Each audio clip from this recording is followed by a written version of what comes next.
Okay, good evening, everyone. Thank you for coming.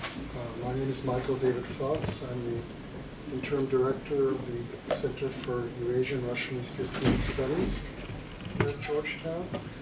And it's sort of a double pleasure tonight to welcome Professor Denis Deletant, in part because he holds a very prominent position in our program. He's the visiting Jan Ratiu Professor of Romanian Studies here, but also because we are helping to launch his new book, British Clandestine Activities in Romania During the Second World War. It's always a kind of a joyful event in the life of a scholar to see a new work come to life.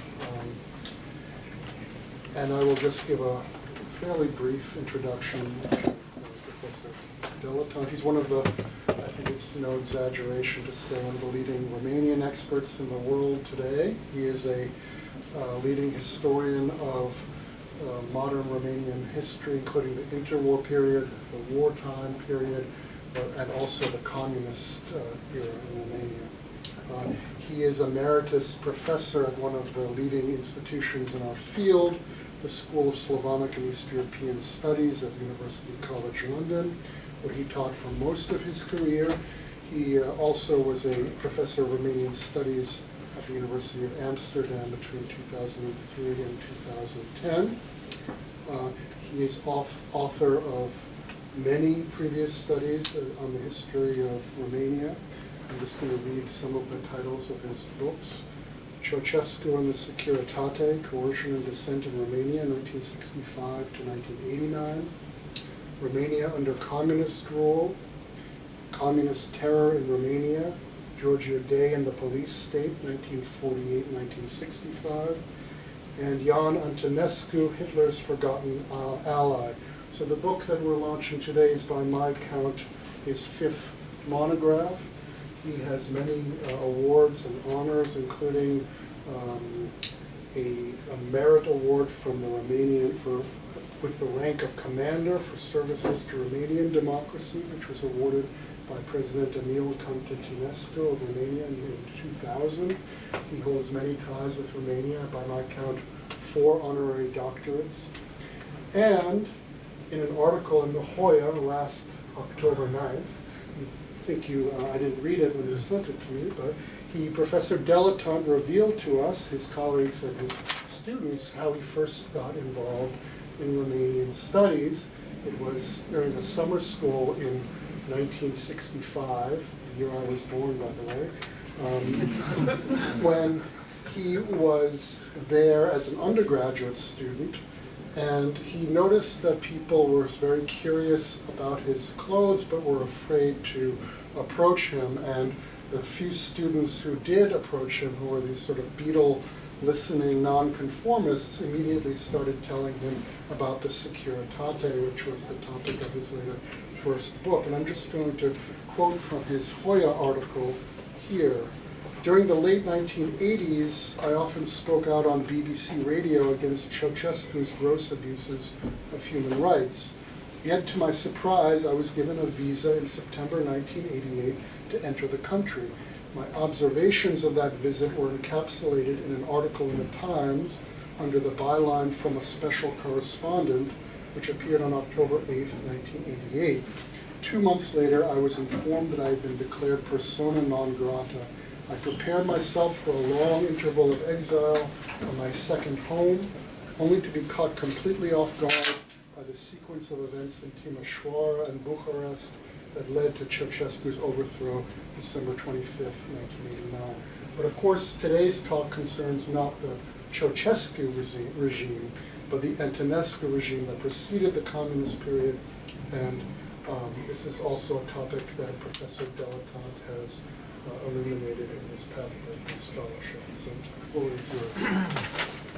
Thank you, Michael, for that very generous introduction. I thought I'd start off by saying something about how I got to this particular subject, because as you can see from the second word there in the title, clandestine implies that it's not really transparent, or we're not dealing with very transparent activities. It was in fact a professor of mine at the School of Slavonic and East European Studies in London, Hugh Seaton Watson, who in 1984 handed me a whole wad of papers and said, these are the papers of the former Times correspondent in Romania. Would you like to read them? They're rather dull as far as I'm concerned. And I say dull in Hugh's mind because he himself had been special operations executive, about which of course I'll be talking a little this afternoon.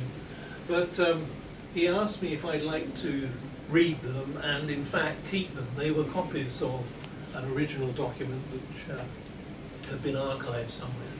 And so I said yes, I didn't want to refuse Hugh, and I began reading them, and I realized as I was going through them that the author, the Times correspondent, must have been in one of our intelligence bodies. So a figure who was mentioned in the papers was another Times correspondent from World War II, Patrick Maitland, who was also Lord Inverchapel, a Scottish baron.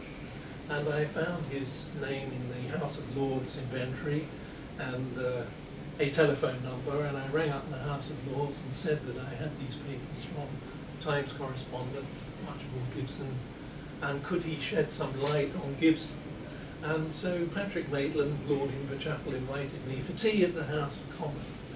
I was duly impressed, and he just said, well, Archibald Gibson was an officer of the British Intelligence Service, as indeed I was.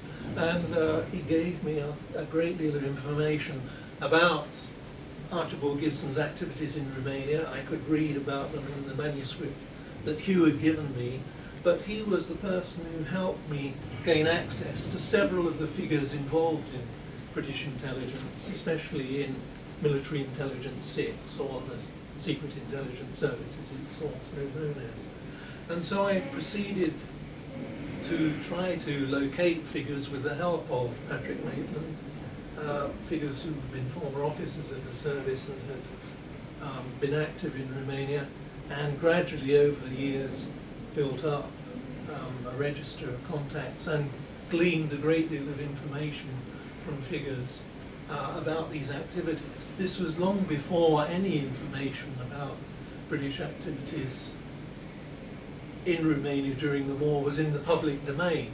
So I couldn't go into our public record office, as it then was, in Kew Gardens, in southwest London, to see papers which were of interest to me because they were all classified. And it's only recently that some of the papers regarding the activities of military intelligence 6 have been declassified. An amusing aspect of my research was that I found more about British military intelligence activities in Romania from the Romanian archives, the former communist archives, than I did from the British archives. And indeed the official historian of MI6, Keith Jeffrey, whom I've met on several occasions, thanked me for sending him material for the official history of British intelligence regarding Romania, which I had gleaned from the Romanian archives, because he told me he hadn't been able to see it in the UK. It was still classified. But as a result of my articles on MI6 in Romania, which I gave to Keith, because they were in the public domain, because I'd written about them and used Romanian archives, so he was then allowed to use British material about those activities. So there's a rather, as I say, rather curious history regarding the research which I did into this particular problem. Why did I write about it? Well, partly because it was clandestine, but also because Romania occupies, as you know, a very strategic location there in southeastern Europe, one which, if I can get, yes, one which you can see from the map, although this is 41-44, one which is, of course, of importance today, given Putin's incursions into the Ukraine. The same concerns that the Romanians had vis-à-vis Russian intentions in World War II, which generated really their alliance with Nazi Germany, are concerns which they have today. And as you're probably aware, the United States has has shown an increasing interest in the Black Sea region for similar reasons to those which drove Romania to try to build up a defense alliance with Nazi Germany. It succeeded, of course, but ultimately the Soviets rolled back the Romanian and German armies which had invaded the Soviet Union at the end of June 1941. So this is a map from 41-44. Romania had lost some of its territory as a result of the so-called Vienna Award in August 1940 to Hungary. Incidentally, an award which was supervised by Nazi Germany. So Hitler granted this part of Transylvania, which had a significant Hungarian population, to Hungary, even though Romania had, under King Carol at the time, had expressed strong pro-German sentiment and indeed had signed economic treaties with Germany the year before, the so-called Voltat Agreement. Here, in an article I wrote some years ago, I found a cartoon from a British national daily, the Daily Mirror, which shows King Carol here really at the mercy of the two totalitarian powers. I think it illustrates very well the pressures that Romania was under after really 1936, after Germany invades or reoccupies the Rhineland, and of course after its occupation of Austria in March 1938. Marshal Antonescu takes over from King Carol in September 1940.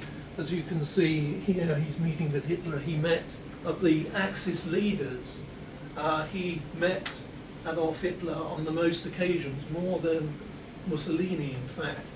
And there's an amusing account given by Paul Schmidt here, who was Hitler's interpreter for Romanian, how on their first meeting in November 1940 in Berlin, Antonescu ranted on to Hitler for 2 hours about the loss of northern Transylvania to Hungary. And Schmidt says that this is the first and only occasion when Hitler actually listened to someone for more than about 30 minutes. So and Schmidt also points out, remember Antonescu was speaking Romanian. He spoke Romanian for 2 hours. I had to translate into German for 2 hours. So Hitler listened for 4 hours to Antonescu. And Schmidt tells us that Hitler admired Antonescu because he'd been a colonel in the Romanian army in World War I. He was involved in military planning, and he deferred to a certain degree to Antonescu's more senior rank. Of course, Adolf Hitler had only been a corporal in the German army in World War I. So, going on with some background to my presentation, what were the principal objectives, which I'll amplify as I talk, of the British Secret Services? And when I'm referring to British Secret Services, I'm referring to what was known as the Special Operations Executive, more about that in a second, and also to MI6, Military Intelligence 6. So their aims were to deny Romanian oil to Germany and to, as you can see, extract Romania from her alliance with Germany. Romanian oil was crucial to Nazi Germany. It was the single most important source of oil for Germany, and the Germans were very anxious to make sure that it remained in the hands of the Romanians. Having said that, Romania remained throughout the war a sovereign state.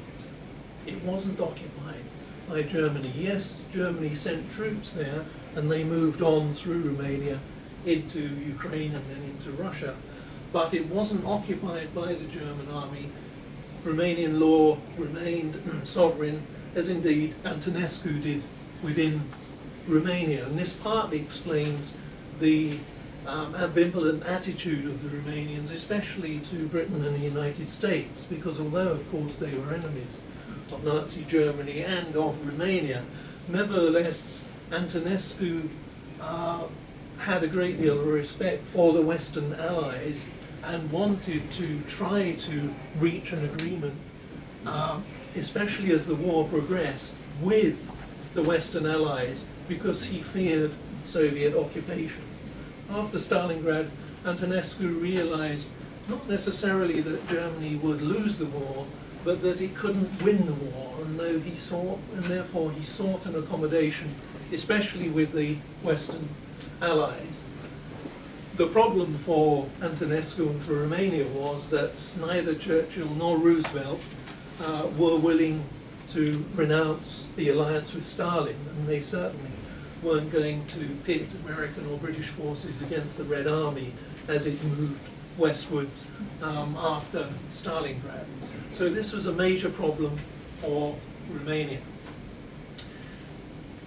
Romania had really bound itself to Germany through this economic agreement, and especially through an oil agreement of May 1940, which, as you can see from the figures there, increased Germany's share of imports of oil from Romania to 75% by 1941.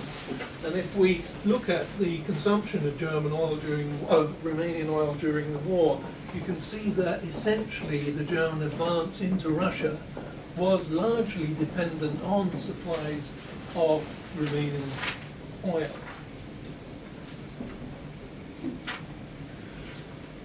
What was the aim then of the British and the French? This was before the outbreak of war. Now bear in mind that Britain does not declare war on Romania until December 1941, and this is only several months after the actual invasion by Romania with Nazi Germany of the Soviet Union. Britain declares war on Romania as a result of continuous pressure from Stalin to declare war, and eventually, as I say, in at the beginning of December 1941, Britain declares war on Romania. Romania then declares war on Britain. It declares war on the United States on the 12th of December, following its alliance, or following the steps of Nazi Germany and Italy, because it's part of the Triple Alliance. But the United States doesn't declare war on Romania until the 5th of June 1942. So you have this curious situation of the Romanians having declared war on the US, but they're not. But the US hasn't declared war on Romania, and the US declares war on Romania in June 1942 because it begins bombing missions of Romanian oil fields, and in order to benefit from the provisions of prison of war captivity, in other words, treatment of prisoners of war, so it needs to declare war on the state that it's bombing. So legally, the United States is driven into war because of its first air raid on the Ploiești airfields in June, or I think the first ones took place at the end of June 1942. Right, let me get onto my text proper. Actually, there is a connection with the benefactor of my post, the Rațiu visiting professorship, because Ion Rațiu, as a young man, had served in the Romanian legation in London from 1938. But when Antonescu came to power in September 1940, he resigned his position, and he became one of a group of Romanian politicians who advised the British on events in Romania. He was a member of the Romanian Peasant Party, whose leader was Iuliu Baniu, and he was involved in setting up a small group of Romanians in exile who contributed to the BBC broadcasts to Romania during the war. So there's a connection with Rațiu and with the Rațiu chair and the British authorities. So Romania began to figure in British calculations about Hitler's intentions in Central and Eastern Europe after the Anschluss of March 38. It was generally believed in the British War Office that Germany would seek to impose its will on the area before turning its attention towards Western Europe. Given Romania's geographical position, there was little Britain could offer her. The brutal fact of British-Romanian relations, bluntly expressed by one historian, was that Germany is inconveniently in the way. Opportunity, proximity of manufacture, and the logistics of supply all told in favour of the Third Reich. This held, of course, for military as well as economic matters. In these circumstances, the British concluded that their only weapon against German ambitions in countries which fell into Hitler's orbit were military subversive operations. In March 1938, when the Wehrmacht marched over the Austrian frontier and began its occupation of the country, Admiral Sir Hugh Sinclair, the head of the British Secret Intelligence Service, or MI6, approved the creation of a special unit called Section D, which would plan sabotage in enemy-occupied lands. Chosen to lead it was Major Lawrence Graham, a 39-year-old sapper or engineer and a graduate of Cambridge. There, he's there. The outbreak of war in September 1939 changed the nature of the relationship between Britain and Romania. Germany was now a declared enemy of Britain, but remained a possible ally of Romania. Romania wasn't yet in the war. Denial to Germany of Romania's oil became even more urgent. Plans for denying oil supplies delivered by barge along the Danube centered on blocking the points in the Kazan D file, and the Kazan D file is down here, okay, where the River Danube flows. And there it is, more graphically. So plans for denying oil supplies delivered by barge along the Danube centered on blocking the points in the Kazan D file, which is also known as the Iron Gates, either by block ships or by detonating the cliffs on the Yugoslav side, which was to the south. They were to be supplemented by the preemptive chartering of all available river vessels and the creation of a shortage of river pilots at the Iron Gates by offering them extended paid holidays through the Geelan Transport and Trading Company set up in January 1940 by the British government. During February and March 1940, preparations for placing British personnel with armaments and ammunition stores in the Geelan fleet operating on the Danube were made, and a number of Iron Gates pilots were bought off so they would not work for the Germans. The operation was in the charge of Captain Max Despard, the British naval attaché to Romania. On the 29th of March 1940, a British merchant vessel berthed at Sulina on the Black Sea. So Sulina's over here, right at one of the entrance to one of the arms of the Danube Delta. So a British merchant vessel berthed there with 68 officers and ratings and a cargo of 95 cases invoiced as Chrysler spares for Budapest. Passed through customs without a hitch. Despard had been supplied with £1,500 to ensure the cooperation of Romanian personnel, and these cases were passed over to his men. They contained 30 tons of arms and ammunition, including 3 machine guns, limpet mines, and 600 pounds of high explosives, and were transferred to another vessel. Other vessels acquired by the Geelan Company and flying the British Merchant Marine flag gave the flotilla a commercial appearance. The crews were made up of seamen from the Royal and Royal Australian Navies and local personnel with experience of the Danube. The expedition was led by a Royal Navy officer, Commander A.P. Gibson. It left Sulina then on the 1st of April 1940, shadowed by a steamer chartered by German military intelligence. 2 days later, it reached Giurgiu down here on the Danube to take on fuel, but the port captain delayed permission for the tugs to go to the oiling berth long enough for a search to be made of the cargo on the insistence of a German officer. Romanian officials searched the main tug and found uniforms, arms, and some £500. The latter were impounded, but on the protest of the British legation they were returned. 5 days later, another vessel was inspected. The discovery of explosives in it confirmed German suspicions.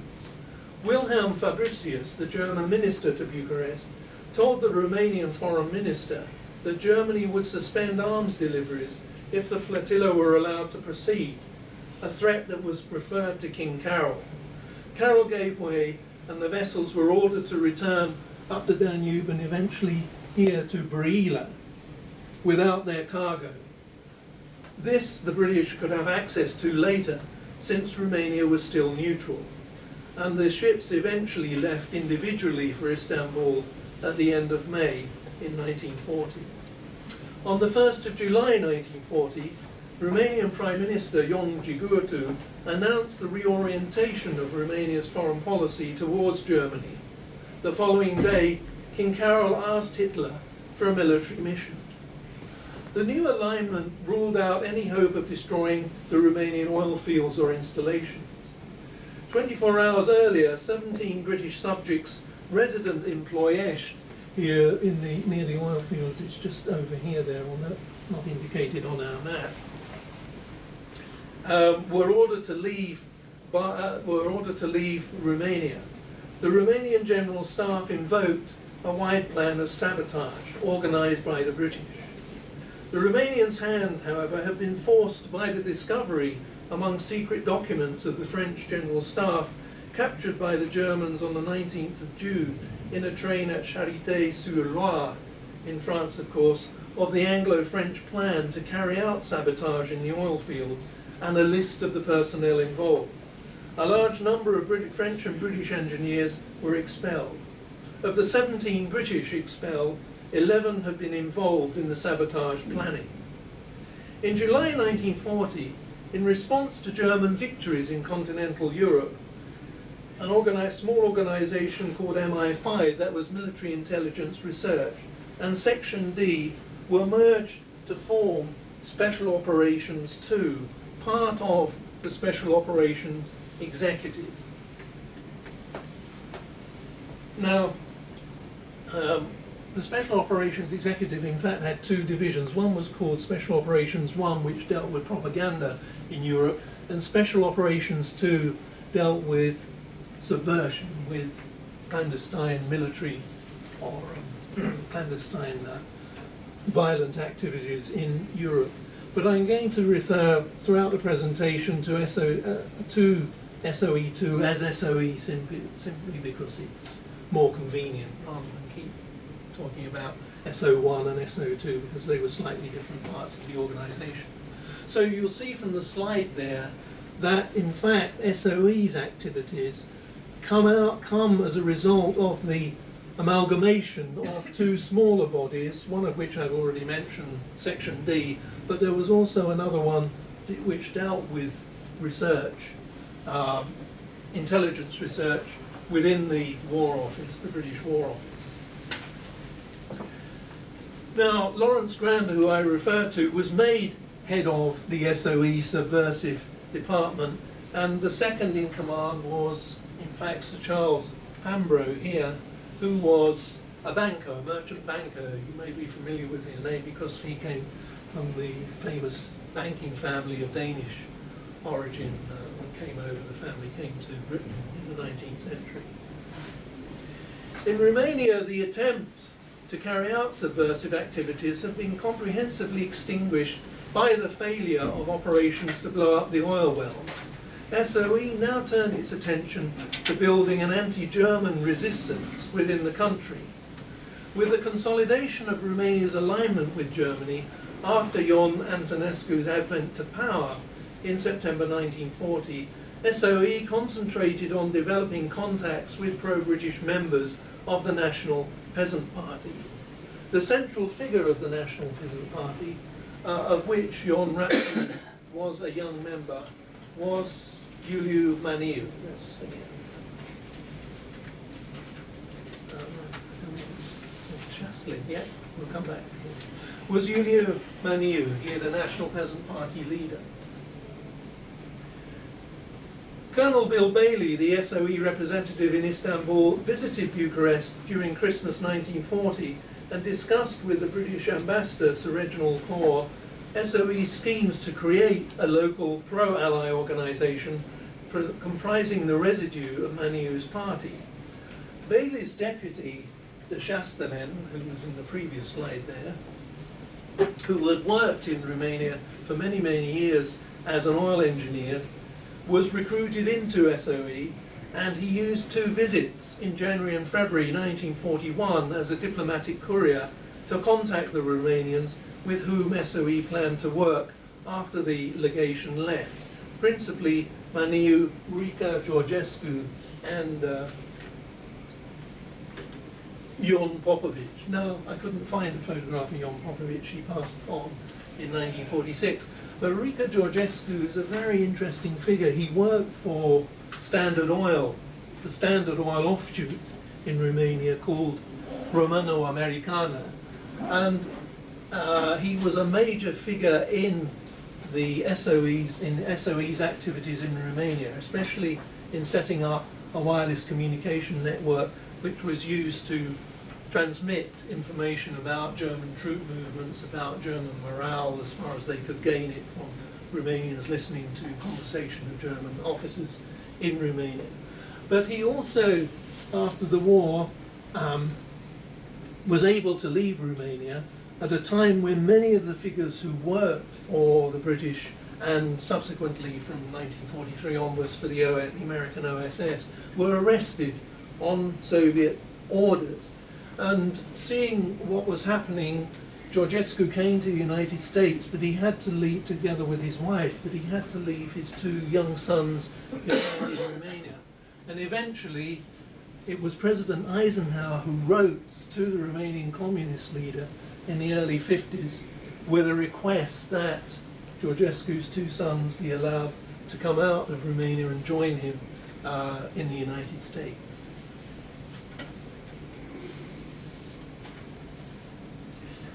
On the 10th of February 1941, then, the British ambassador Hoare informed Antonescu by note that since Romania was being used by Germany as a military base, as Hoare says, without one word of dissent from you, he, that is Hoare, and his staff would be withdrawing on the 15th of February as soon as a ship was available.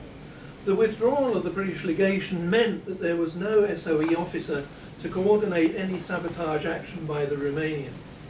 On the eve of Britain's severance of diplomatic relations, Hoare, admitting that the game was up, could do nothing more than agree with Maniu that the National Peasant Party should maintain contact with the British by radio.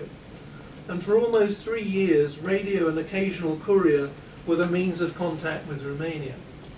A wireless set was left with Barik Georgescu, as well as money from the coffers of the British-owned Unirea Oil Company to fund a resistance group of members of Maniu's party. Hoare's final impression was, I quote, "Though Maniu's intentions are the very best, he is sadly lacking in inspiration. However, there is nobody else who could head a patriotic movement, and so at present it is Maniu or nothing." End of quote.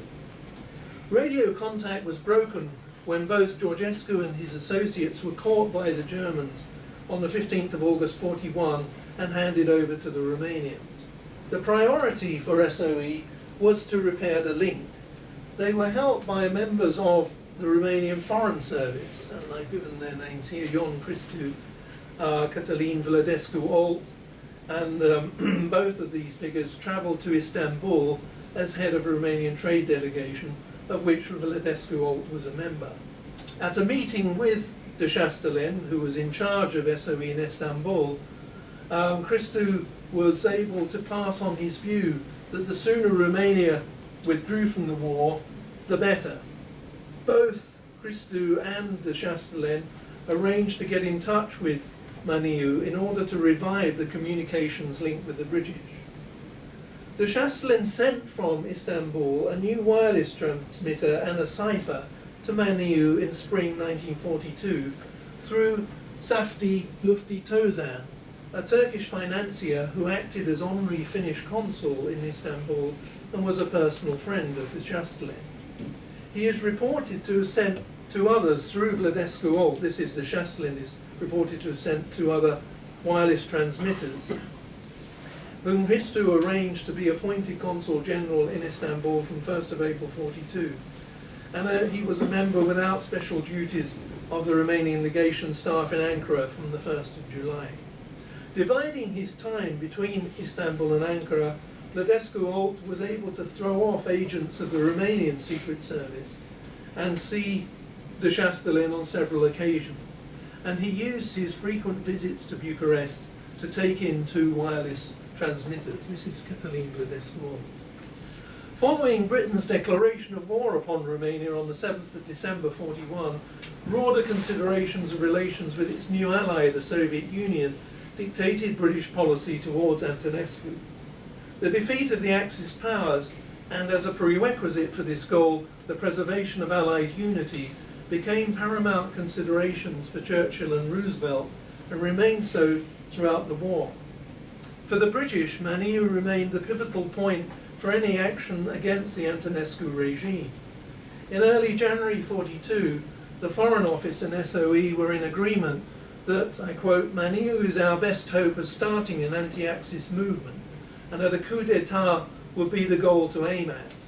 The implication was that Maniu should therefore stay in Romania. An aide memoir handed by Anthony Eden, the British Foreign Secretary, to Maisky, the Soviet ambassador in London, on 21st of March 42, argued that the only person with whom negotiations over Romania's exit from the war could be conducted was Maniu. It was only on the 15th of May that the Soviet ambassador told Eden that the Soviet government, I quote, "did not for the moment want to take any action with Mr. Maniu," end of quote. There was also an absence of positive action on Maniu's part. It was most obvious at the paramilitary level. If the British believed that a patriotic movement headed by Maniu would undertake the kind of resistance operations undertaken by Mihailovic and Tito in Yugoslavia, then they were to be sorely disappointed. Indeed, Maniu's inaction in this regard was acutely embarrassing to the Romanian section of SOE. The serious obstacle to any action by Maniu was his suspicion of Soviet intentions in the event of a German-Romanian defeat. In September 42, Maniu had communicated his concern to SOE, and I quote, Maniu wrote, "So long as we do not know positively that the Allied nations are willing to exclude a Russian invasion of Romania once the German front collapses, it is practically impossible for our opposition to come out against the Axis and to organise anything with concrete effect." End of quote. The Foreign Office was unwilling to raise this matter with Moscow for fear of giving the Russians an opportunity to openly declare their interest in respect of Romania. In March of the following year, in March 1943, the Russians reacted. Eden, who was visiting Moscow, received a personal letter from Molotov. Whilst declining any contact with Maniu themselves, the Russians supported continued British links. I quote from Molotov's letter, "It is possible that in the course of negotiations a basis may be found for collaboration between this group and the British and Soviet governments." With this green light from Moscow, SOE was given authority to prepare missions to Romania. The first was dispatched in June 1943 to work alongside Maniu. Captain Thomas Russell of the Scots Guards was dropped together with a Romanian wireless operator, Nicolae Tsucanu, on the night of 15th-16th of June in Yugoslavia on a mission codenamed Ranji. Here is Russell. And they were dropped in this area on the Yugoslav side and then made their way across the frontier into Romania, close to the town of Orshava, down here. This was the first British-led mission to be dispatched by SOE to Romania since it entered the war. The mission's task was to penetrate into Romania for the purposes of opening up wireless transmitter communications, effecting contact with Maniu's organisation, and organising a reception area in the Romanian Carpathian Mountains here. The two-man team was dropped to a reception committee arranged by the British mission with Mihailovic's forces in Yugoslavia over here. The mission to Yugoslavia was led by Captain Jasper Rutan. He described his new colleague thus, that is, he describes Russell thus. David Russell, tall, fair-haired and blue-eyed, with an infectious smile, instantly won all hearts, not least because he was the Serbs' idea of what an Englishman should look like. Rutan considered Russell's mission a madcap one and hazardous, an opinion shared by the local Serb commander, Velja, whose warning turned out to be sadly prophetic. This is what the Serb commander who was going to take the two-man SOE team across the frontier into Romania wrote. Velja, this is the Serb commander, said that in his view, it would be most unwise for Russell to go only with his wireless operator, and offered to provide a bodyguard of 30 Yugoslavs if we would arm them, that is, the British would arm them. There were, he explained, numbers of villages on the Romanian side of the Danube whose inhabitants were Serbs. He had contact with them and would be able to organise a sort of base headquarters for Russell from which he could sally forth on his appointed task. Otherwise, Velja said, with the utmost seriousness, he would not give much for Russell's chances.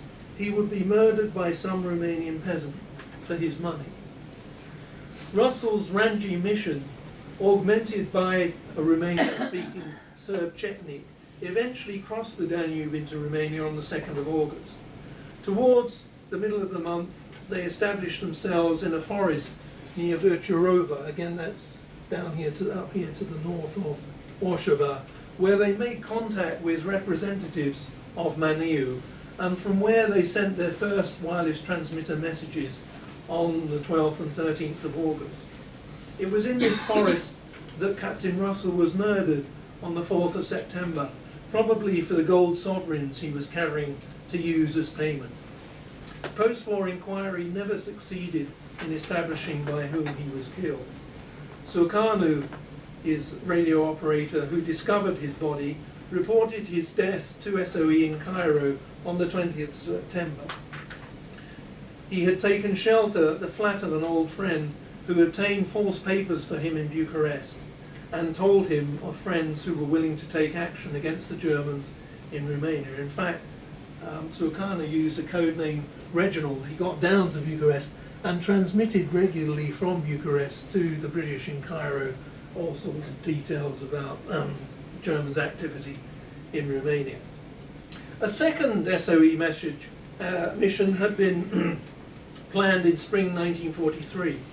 De Chastelin, the head of SOE in Istanbul, left Turkey for London and then travelled to Canada in July in order to recruit native Romanian speakers for missions to Bulgaria, Hungary and Romania. I should have said native Bulgarian and Hungarian speakers as well. He returned to London and went on to Egypt for parachute training in preparation for the mission to Romania, codenamed Autonomous. Radio contact was maintained through Sukarno in Bucharest, and also with the help of Barik Georgescu, who despite being in jail in Bucharest was given liberal visiting rights, he was able to transmit information to Cairo. Originally, the mission had been conceived as a classical operation to disrupt German communications, but Stalin unexpectedly agreed in November 1943 that Maniu should be allowed to send an emissary to the Allies to discuss operational details for the overthrow of Antonescu and its replacement, in Stalin's words, by a government prepared to surrender unconditionally to the three principal allies. The Soviet government insisted that a Soviet representative take part in the negotiations. Autonomous now assumed a predominantly political purpose, de Chastelin's task being to inform Maniu personally of the apparent Soviet change of heart. De Chastelin's attempt was made with Ivor Porter, a former, here's de Chastelin again, and here's Ivor Porter with a friend of his. Ivor allowed me to use, I got to know Ivor very well, but he's passed away a couple of years ago. They were both parachuted in to Romania, accompanied by a Romanian sabotage expert, Silviu Metzianu, on the 22nd of December 1943. They were parachuted in a thick mist and landed some 14 kilometres from the dropping zone. With whistles to help them locate each other, they soon met up, but it took them, that is, Georgescu and Porter soon met up, but it took them over 2 hours to find Metzianu. They hid in a wood until daybreak and then set out to find the car which should have been awaiting them. Georgescu asked a peasant woman for directions, but on their way back they were seen by gendarmes and civilians with rifles who fired over their heads. They were escorted to the gendarmerie post in Ploshka, which was a village about 150 kilometres to the southwest, so down here in the southwest of Bucharest, where they were welcomed by the local dignitaries and given a hearty meal. From there they were driven down to the Danube pier and then up to the capital, Bucharest. Their radio transmitter went with them. During their internment in Bucharest, Berlin requested on several occasions that the Georgescu be handed over to them, but Marshal Antonescu steadfastly refused. 2 German officers were allowed to question the group, but under Romanian supervision. Senior Romanian officials interrogated the group independently, including Eugen Cristescu, the head of the Romanian Secret Service. The British group were treated well, were taken for occasional drives, and de Chastelin was allowed to undergo dental treatment in the centre of Bucharest. On the 2nd of April 1944, de Chastelin was taken to see Maniu. He urged Maniu to carry out a coup as soon as possible, since the retreat of the Germans in the east made conditions propitious. Eventually, the Romanian side, led by King Michael, arrested Antonescu on the 23rd of August 1944. This was followed by the immediate arrest of the Prime Minister, Mihai Antonescu, who was no relation to Ion Antonescu, and the senior members of the government. At 10:30 on that night, that is the 23rd of August, Michael broadcast his proclamation to the nation, wherein he ended hostilities against the United Nations, that is against the US, the UK and the Soviet Union, and ordered his forces to support the Soviet troops. The Autonomous Party were released shortly afterwards and taken to the palace for consultations with the king and the new government. With the change of regime, SOE's Romanian collaborators, including Barik Georgescu, were released. The premier British intelligence agency, MI6, also ran a network that was active throughout the war in gathering and passing on information to the British authorities about Axis military operations in the area between the rivers Dniester and Bug in the southern Ukraine that was administered by Romania between 1941 and 1944. Its head was a fascinating character, Alexander Eck. I'm going to say a few words about him, but I think we've got time, Michael, on that. So Eck had a truly international career in keeping with his background. He was born in December 1876 in the province of Polok in Poland, then under Russian rule, of a Swedish father and a Russian mother. His father was a baker and his mother took in washing. After attending junior school in Warsaw, he went to the Paweł Galagan College in Kiev, where he completed his secondary schooling in 1894. He returned to Warsaw and studied history and Slavic philology at the university, from which he graduated in 1898. His first post was as a teacher of Russian in a gymnasium in Warsaw, after which he moved to St. Petersburg, where he taught for a brief period in 1903 in a girls' high school. While in Warsaw, although according to one of his obituaries he wasn't a Jew, he nevertheless became a member of the Jewish Social Democratic Association, and in 1903, under the name of Muchin, joined the Bolshevik wing of the Russian Social Democratic Workers' Party. In December 1905, under the name of Artem, he acted on the strike committee in Ekaterinoslav. At the beginning of 1906, he was arrested for the third time in Rostov-on-Don, and in May sentenced to be deported to Tobolsk, but managed to escape before the journey. From then onwards, until his exile in France in 1909, he was a member of the underground movement in Kiev and Lodz. In 1907, he went to London under the name of Budovnitz as a delegate to the Russian Social Democratic Workers' Party Congress.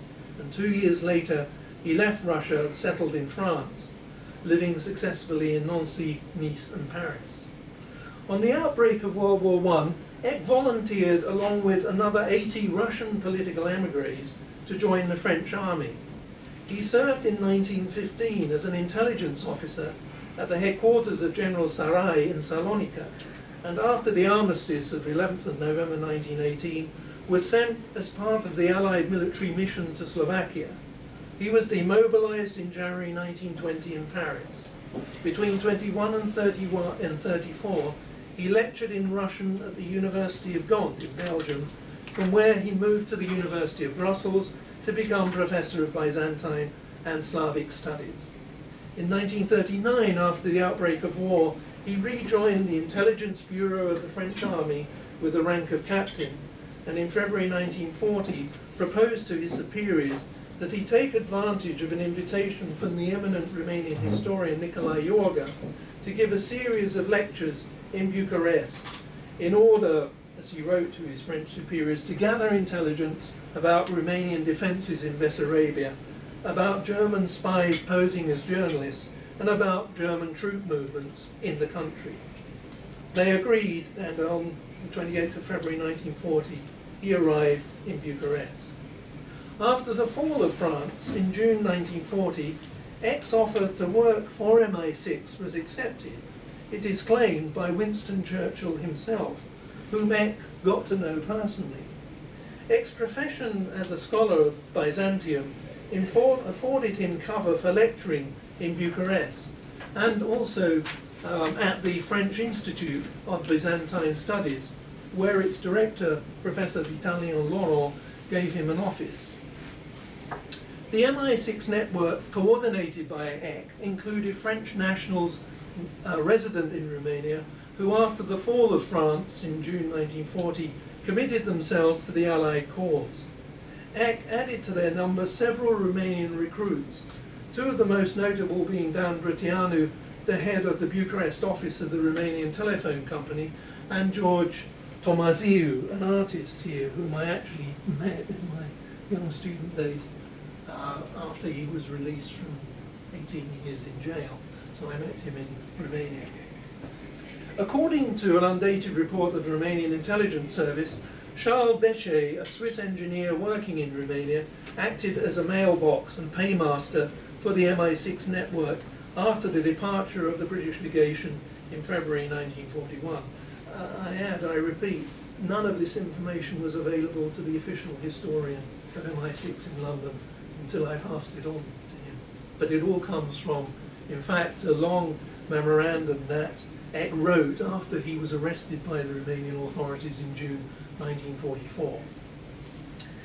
In that memorandum, Eck wrote about the tasks that he was given by MI6.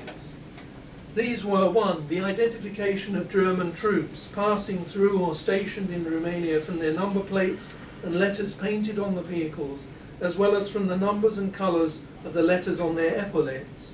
When the occasion presented itself, the same observations was made outside the territory of Romania. In fact, Tomaziu, as an artist, was very adept at copying the various decals of the German units, and he copied them onto cigarette paper, and then they were passed to Bucharest, and then couriers came from Istanbul to collect them, and eventually they found their way to London.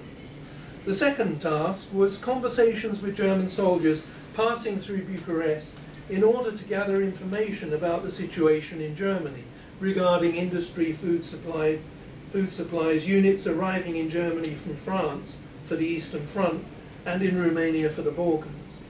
A third task was contacts with various persons in the diplomatic corps in order to gather information of the same nature as that brought by German soldiers, by civilians having contact with diplomats, or from travellers from neutral countries travelling in Germany. The means of the transmitting the information gathered was the following. A radio set constructed by a Polish military engineer. The Poles, several members of the Polish intelligence service, after the invasion of Poland by Germany and the Soviet Union, made their way south to Romania and in fact worked with MI6 and with, of course, MI6's group in Romania. So one of these military engineers built a radio, and this was a set operated quite independently of the sets operated by SOE in Romania. So that was one means of transmitting information. The second was a courier service organized by the MI6 transmission center in Istanbul for the transmission of drawings and more detailed intelligence. Eck wrote, "A person would introduce themselves to me with an agreed password, usually give me a message from London and agreed a rendezvous with me, where I would hand him an envelope which was to be passed on to London. These couriers were usually different people on each occasion, and I was totally ignorant of their identity. It is totally contrary to the truth that the diplomatic bag was used by the network to transmit messages, as is insinuated by certain interrogators from the Romanian military police. Such a method would have been absolutely impossible given the strict checks made on the contents of these bags by the heads of diplomatic missions in Bucharest, as well as in Istanbul and Ankara." I now come to my conclusion because time is moving on. Shattered illusions might be the best description of the sentiments held by the British authorities and the Romanian opposition to Axis rule regarding Romania's fate during World War II and its aftermath. During the war, the military facts were never conducive to a defection strategy for Romania. But the fact that the British failed to dispel the illusion held by Romanians that there was a chance of surrender to the Western Allies played into the hands of the Germans and their anti-Soviet friends in Romania and weakened the position of the Romanian opposition.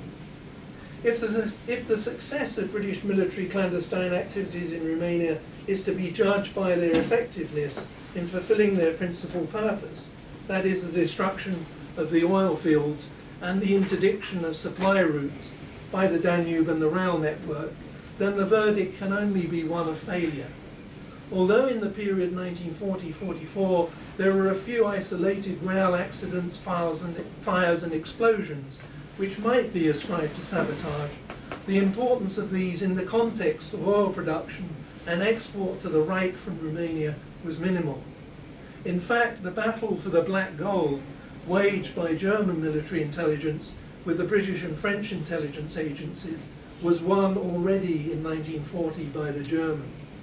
Victory ensured the continued supply of fuel to the German war machine until interrupted by Allied air raids in the period from April to August 1944. The destruction of the British and French sabotage networks in the oil fields in 1940 removed any possibility of the interruption of Romanian oil exports to Germany. By the way, the Allied air raids were conducted, the heaviest ones conducted by the US Air Force after May 1943, and the RAF also regularly bombed during daylight towns in Romania, principally Bucharest, but also the oil field city of Moieș. Less disappointing results came from the task assigned to the MI6 network.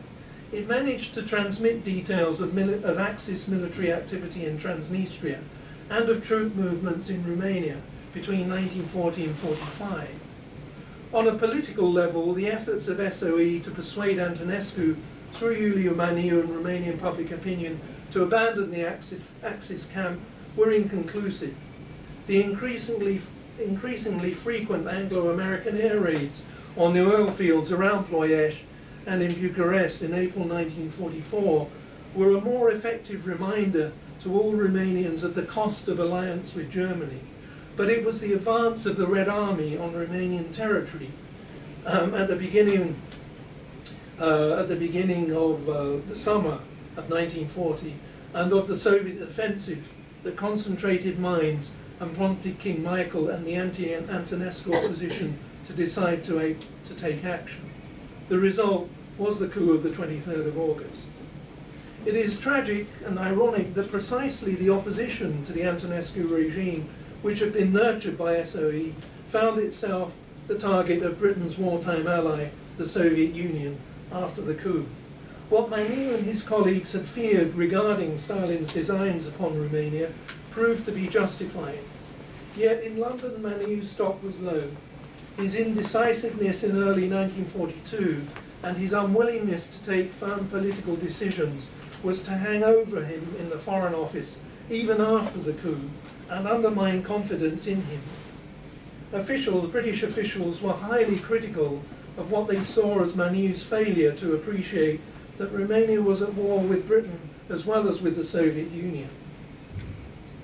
Ian LaRouchetel, the British political representative in Romania after the coup of '44, while sympathetic to Maniu, thought that Maniu should participate in government after Antonescu's arrest. Maniu's refusal to do so proved in retrospect to be a major tactical error, for the National Peasant Party was more easily relegated to the sidelines as the Soviet Union imposed its will with increasing severity on Romania. The suppression of the democratic process required the elimination of the National Peasant Party and the National Liberal Party, and to Maniu and to Brătianu, respectively, their leaders, and to a certain degree opened the door to such an eventuality of communist domination of Romania. So thanks for your attention. I've just got a couple of more slides just to show you. As I've said, the objectives, success or failure, to deny Romanian oil to Germany. Objective one, I think we can say failure, and to extract Romania from alliance with Germany, well, yes, this is why I use the term mission accomplished. Yes. But it was largely indirect success because really it was Soviet military pressure that forced King Michael's hand. Just a factual question then, did Maniu have anything to do with the 1944 coup by the young King Michael? He did. He was involved in the planning, as indeed were the leaders of some of the other parties. And again, it's interesting that although Antonescu, we describe him as a dictator, nevertheless none of the leaders of the former, or of the democratic parties, we might say, were arrested. And they were allowed to meet. They were allowed to meet up with the king, and Antonescu knew full well that they were planning a strategy to get Romania out of the war. But as a military officer, he steadfastly refused to abandon Hitler. Well, we have some time for questions and answers, so if the floor is open, questions, if anyone has any. Let me begin then with the first one, which is, you've described the military operations in some detail and come to the conclusion that there was quite essentially failure here. In terms of the other political operations, it's not just political, but the kind of level of knowledge reflected in these operations, I think it's fair to say that Romania and East Central Europe was not very well known to the British before the war. And I'd be interested in hearing your sort of qualitative assessment of their understanding, especially in terms of their activities with Maniu and the Peasant Party. So is there how would you evaluate that, the sort of the level of knowledge and kind of acuity and understanding of the Romanian situation? Yes, that's a very perceptive question, Michael.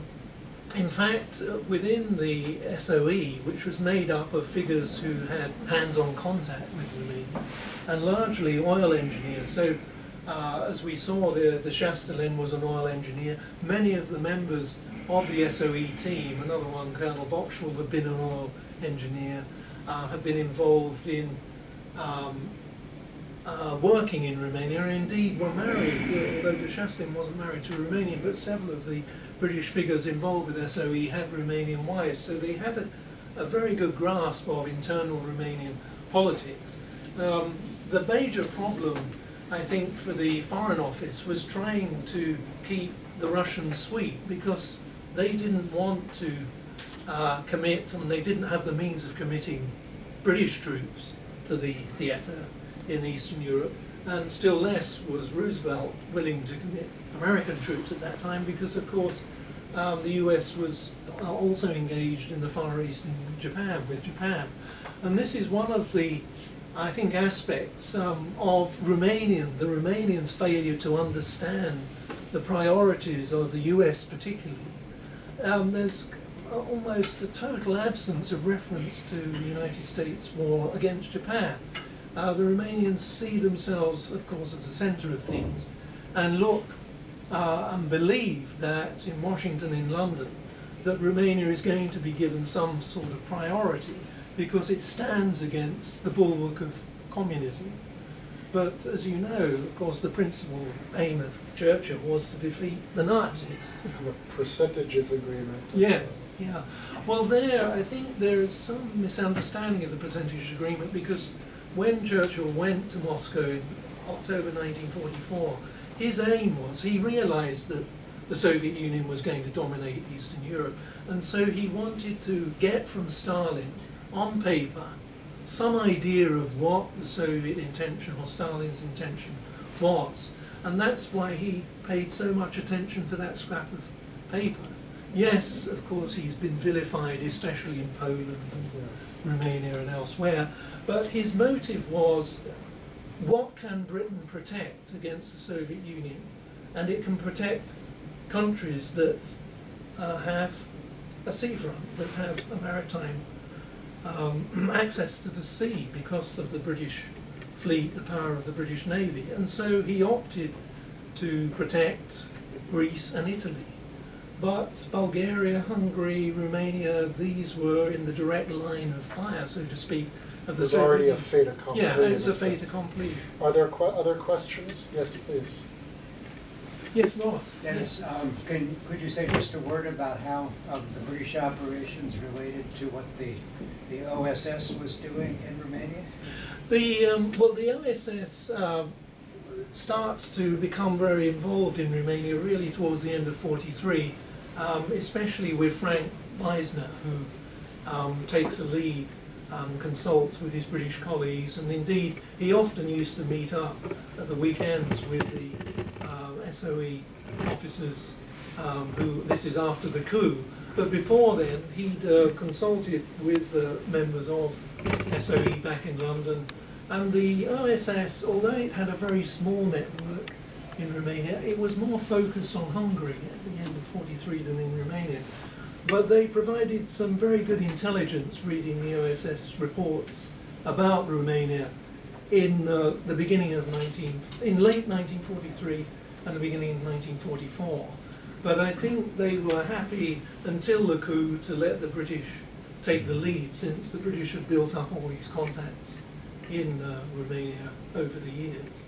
It's after the coup that Wiesner and his group begin to spread their tentacles really, and to really try to understand, well, first of all, to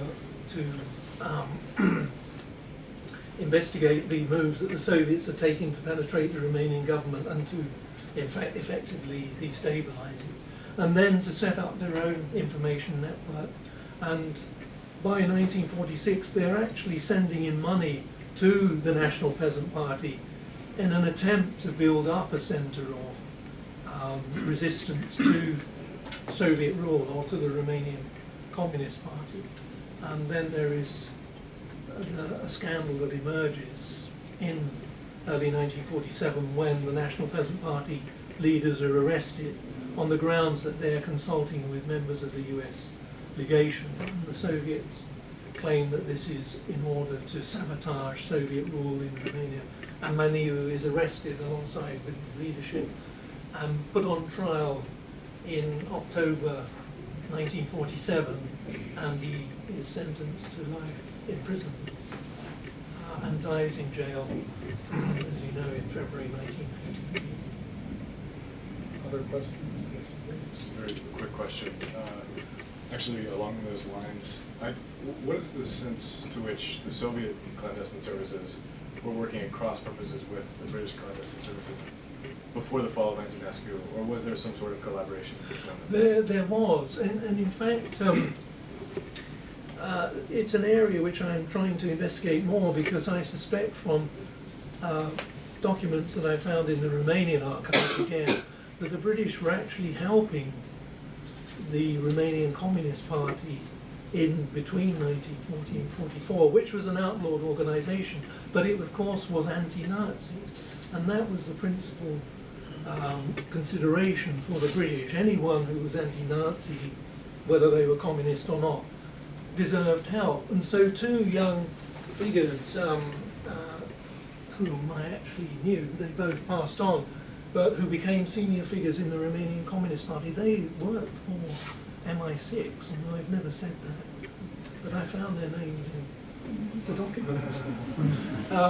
And it was, I think it was just as well I didn't, because had the communists learned that they worked, they would never have reached the positions they did work, that they did reach in the Communist Party.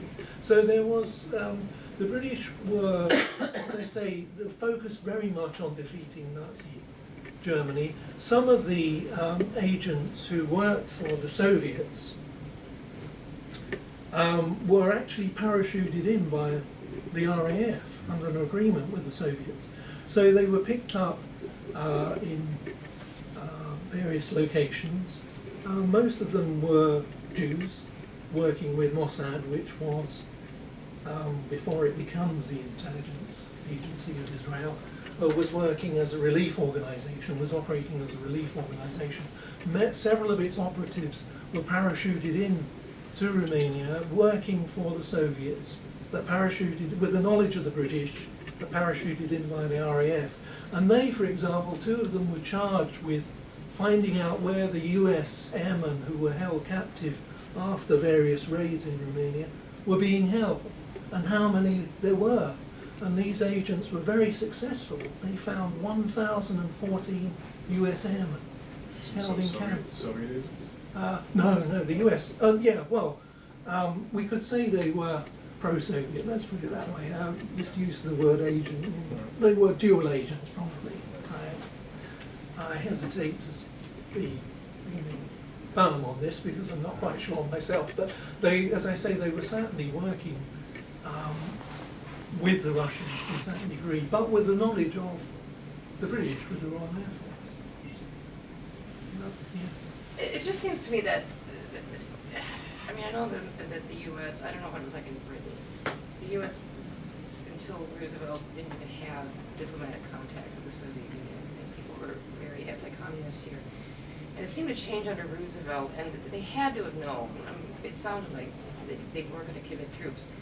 By aligning themselves with the Soviet Union, they had to know that ultimately about half of Europe was going to come under that. Yeah. Do you think that was actually ultimately their goal? That's what I don't think it was their goal, but again, going back to the October Percentages Agreement, when Churchill and Roosevelt had met in the summer of 1943, Roosevelt had actually said to Churchill, look, after the war I'm going to bring all the boys back home from Europe and you must come to some arrangement with Uncle Joe. And that was in Churchill's mind when he goes to Moscow in October 1944. How can I deal with the Soviet Union knowing that Britain had no way militarily to combat the Red Army, and indeed there was no political will to do this because, of course, the Soviet Union had been an ally during the war. And so I think there was this realization, a tacit realization that the Soviet Union was going to dominate East Central Europe after the war.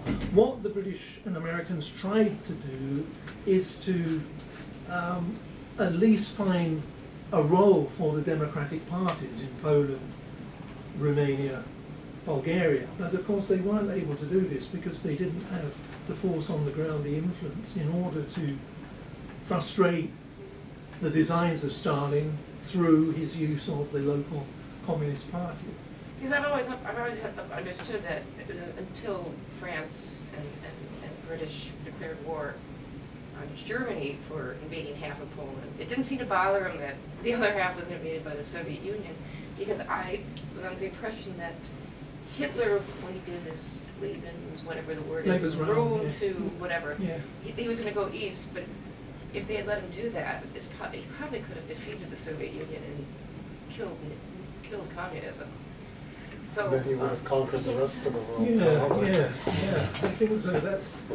But when you say they weren't particularly bothered that when the Soviets invaded, they were bothered, and especially, for example, the British Communist Party, which has agitated very much for support for Uncle Joe. That sounds great. Yeah, but then when Stalin invades eastern Poland, of course, the British press and many in Britain said, well, Uncle Joe's no better than Adolf Hitler. He's just carving up bits of territory in East Central Europe. So that there was a very strong public awareness in Britain of what was happening in East Central Europe. So And because especially, in the U.S., most people did not want to get involved in a war, and Roosevelt. yeah. Well, let's Well, that's move on, different, because yeah. this person here has been very Yeah. patient. That's with a- us, Hi, hello. Good to see you. Yeah. Good to see you. I'm not an oil engineer, Yeah. but I do have a Romanian wife and in the State Department. And when I was over there a number of times, I was told, actually, one question I'd like to hear is if you want to compare at all Horthy and Antonescu, at all, their Yes. rules. But the other question I heard, some of the real older people when I first got there, they were saying, at last, an American. And we prayed and prayed and prayed that you would come and save us. And you Yeah. freed half of Europe, left half of Europe in chains. Yeah. And we said, you were not on our road to Berlin. Yeah, yeah. But one of the other things that I heard is that there were Americans at the oil fields. That we Yes. had troops and engineers at the oil fields Yeah. for a while. We landed to secure them. Do you know how long they were there? I never heard a very clear story. I don't know how long they were there, but They were there for a while, and they it gave hope to the idea that the Americans were going to come. Yeah, they come in, of course, because the oil fields, several of them belong to American oil companies. As I mentioned, perhaps you weren't here, but Romano Americano was an offshoot of Right. Standard Oil, Yes. and they had very substantial interests in the Ploiești oil field. So it was understandable that after the coup of 23rd of August, they should send their engineers, in fact directed by Barik Georgescu, whom I showed a photograph of, to secure the oil fields to see how much damage had been done by the Anglo-American raids on the fields. But we talk about the US and Britain handing over Eastern Europe to the Soviets, but the Soviets had already got Eastern Europe by the Yeah. time the US and the UK could turn their attention to Eastern Europe. It was a fait accompli, and political opinion both in the US and the UK would not have supported No. another military action against the Soviet Union, an erstwhile ally, after the wars again against Japan and against Nazi Germany. It just wasn't on. Well, these people knew that, but they just wanted to make the point. Yeah. You know. Other questions? Let's not forget that there were 6 million Soviet war dead. And the Yes. second front was not opened till Yeah. quite late in the game. But I have one question about, do you rely on Romanian scholarship in this war? Not Romanian scholarship. I rely on Romanian documents because, to a certain degree, because down the years, when I was involved with criticism of Ceausescu in the late 80s, so I helped a number of Romanian dissidents, and after the revolution, they became very influential in the political system, and a couple of them actually sit on the governing body of the State Security Archive, which is very useful for me because, as you know, in East Central Europe, it counts. Connections Are you count. planning a Romanian edition of this? Yes, yeah, Okay. there is a Romanian edition coming Are out. there any other questions before we break? Well, I should say that this book is available from Palgrave Macmillan. There's a copy here for you to peruse, and please join us for a reception. But before that, join me in thanking Professor.